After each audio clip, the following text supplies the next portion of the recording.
we assembled 5 of the best and brightest minds we could find, and we want to talk about the future.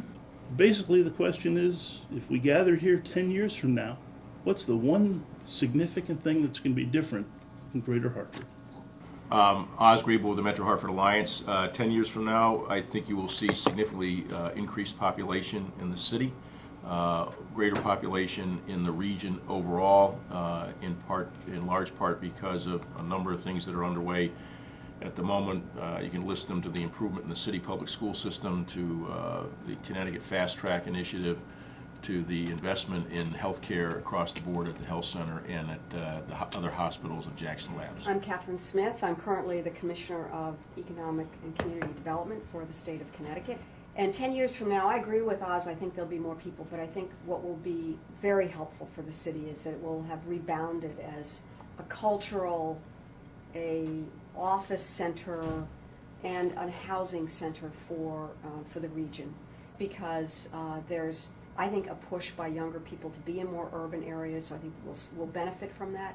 But also because, as Oz mentioned, there are a number of initiatives we have underway that are being supported not just by state government and city government, but really importantly by the private sector and the business and community leaders who I think will help bring that to fruition. What we want to do is try to create a better conversation between the employers and the educational system, so that the educators know where things are going. So many things can change, and so many things can change so quickly that it's hard even for the private sector to know.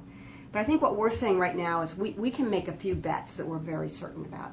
One is that technology and the STEM type of skills are going to be important for almost any job that we're going to be recruiting here to Connecticut. Why is that? I think the companies that choose to be here are not looking for knowledge-based workers, and that's one of our strengths today and needs to be one of our strengths in the future. We know that technology itself, which is so important to your business, of course, is also fundamental for almost everything we do. So we're making bets not so much in saying, yes, we think bioscience will be here, which we do. Yes, we think advanced manufacturing will be here, which we do. But I think we're also saying, let's make sure that our workforce has the skills that can follow those technologies and those new innovations as they come to be.